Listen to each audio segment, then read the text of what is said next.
साथियों, आपने कहीं ना कहीं विदेशी और मूल निवासी की लड़ाई देखी होगी और मजेदार बात यह है कि हर आदमी अपने आप को मूल निवासी और अपने दुश्मन को विदेशी बताता है। उदाहरण के लिए अम्बेडकरवादी ब्राह्मणों को विदेशी बताएंगे और दक्षिण भारत वाले उत्तर भारत वालों को और कट्टरता की सोच रखने वाले सनातनी मुसलमानों को विदेशी बताएंगे। तो ये जो नफरत और कट्टरता की सोच रखने वाले आदमी हैं, इनके लिए देशी और विदेशी का मतलब देश के अंदर या बाहर के आदमियों से नहीं है। इनका वास्तविक मतलब देशी से अपने आप को और विदेशी का मतलब अपने दुश्मन से होता है।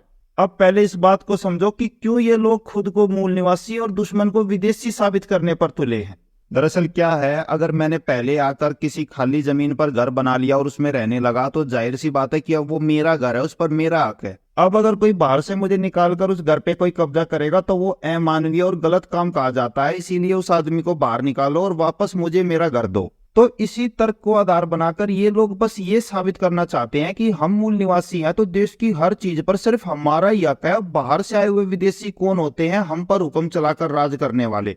तो जितने भी बाहर से आए हुए विदेशी हैं उनका यहाँ पर कोई हक नहीं। सबको मारो, काटो, बाहर निकालो, बस। और पढ़े लिखे लोगों का भी ऐसा माइंड वॉश किया जाता है कि वो भी इसके लिए मरने को तैयार हो जाते हैं। अभी 2 साल पहले जेएनयू की दीवारों पे लिखा भी था कि विदेशी ब्राह्मण भारत छोड़ो वरना तुम्हारा खून बहेगा।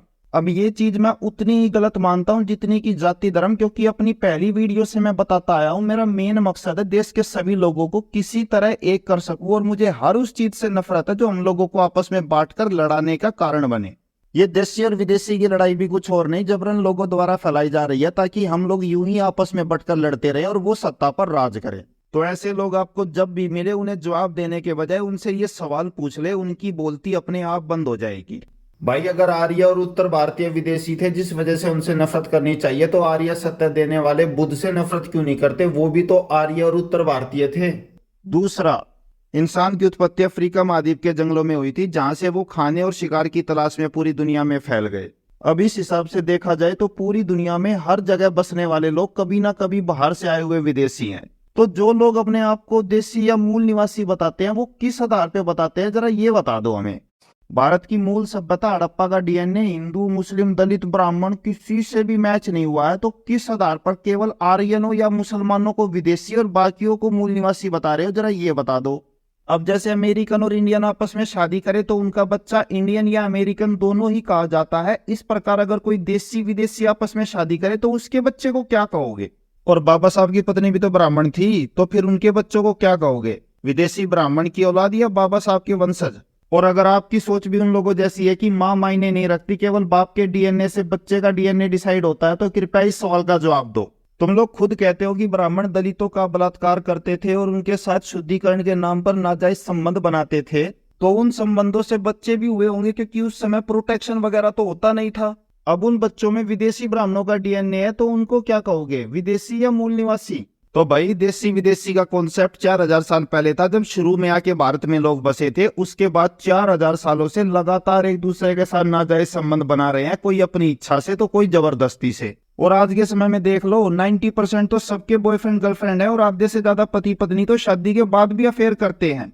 आधे लोगों को तो यही नहीं पता कि हम जो बच्चे पाल रहे हैं वास्तव में हमारे हैं भी या नहीं। तो भाई, उस समय के हालात भी कुछ ज्यादा अलग नहीं थे। ये 4000 सालों से यही सब होता रहा है। तो किस आधार पे तुम ये कह रहे हो कि तुम्हारे अंदर जो खून है वो वास्तव में देशी है या विदेशी? सच्चाई तो ये है कि आज के समय में जो लोगों का डीएनए है वो पता नहीं कितने वंशजों का मिक्स डीएनए है। तो इसीलिए ये जो खुद को गारंटी से देशी विदेशी बताते हो, ये बताना बंद करो। वास्तव में किसी को नहीं पता कि आज के समय में किसका डीएनए क्या है। तर्क 6, ये तर्क उन लोगों के लिए जो केवल ब्राह्मणों को विदेशी बताकर देश से भगाने की बात करते हैं। भाई, वो लोग मुझे ये बताओ कि ब्राह्मणों का तो पता नहीं लेकिन मुसलमान पूरी तरह विदेशी थे, तो फिर उन्हें देश से भगाने की बात क्यों नहीं करते? तर्क 7, चलो मान लिया किसी तरह सारे ब्राह्मण विदेशी हैं और सारे दलित मूल निवासी, लेकिन किसी आदमी से केवल इसलिए नफरत करना कि वो विदेशी है और किसी घटिया से घटिया आदमी को इसलिए सही कहना क्योंकि वो मूल निवासी है, ये आपको सही लगता है? मतलब घटियापन और अच्छेपन का विदेशी और मूल निवासी से क्या लेना देना? वो तो कोई भी हो सकता है ना। आपके हिसाब से तो कोई मूल निवासी रेप या हत्या वगैरह करे तब भी उसे सजा नहीं मिलनी चाहिए, और कोई विदेशी स्कूल हॉस्पिटल बनाकर देश की तरक्की में योगदान करे तब भी उससे नफरत करनी चाहिए। तर्क 8, तुम अमेरिका कनाडा जाके बसना चाहो तो ठीक, लेकिन वो यहाँ आकर रहना चाहे तो गलत। साथ ही एक बात और बताओ, अगर विदेशी इतने ही बुरे हैं तो उनके बनाए हुए फोन, इंटरनेट, मशीनें, टीवी वगैरह का इस्तेमाल क्यों करते हो? आप लोगों को शायद बुरा लगे, लेकिन सच्चाई ये भी है कि अपनी बड़ाई करने के अलावा देशियों ने आज तक किया क्या है। ऊपर से खुद कुछ बनाने की हिम्मत है नहीं, और विदेशी अगर कोई अच्छी चीज का आविष्कार कर दे तो बाद में उसे अपनी साबित करने की कोशिश करते हैं। अब रही बात चीजों पर हक जमाने की, तो किसी आदमी को केवल इसलिए अधिकार या कोई वस्तु दे देनी चाहिए क्योंकि वो मूल निवासी है, उसकी क्षमता और योग्यताएं मायने नहीं रखती। ये आपको सही लगता है? ये तो एक प्रकार से वही ब्राह्मणवादी सोच हो गई कि जो हमारा है उस पर केवल हमारे बच्चों का ही हक रहेगा, चाहे वो योग्य हो या ना हो।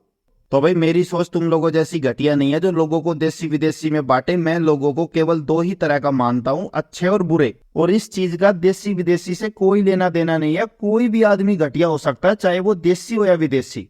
साथ ही हर बार कहता हूँ कि जो बेहतर होता है वही रहता है और जो नहीं होता वो मिटता है। इसीलिए क्या बेहतर है इसके लिए लड़ो, ना कि क्या पुराना है इसके लिए। तो भाई आपस में बटकर लड़ने में किसी का फायदा नहीं हुआ है, केवल नुकसान होता है। इसीलिए छोड़ो देसी विदेशी, मिलके रहो सभी भारतवासी। इसी नोट के संग ये था आज का अंत। मिलते हैं अगली वीडियो में, तब तक के लिए जय हिंद, जय भारत, जय विज्ञान, इनकलाब जिंदाबाद।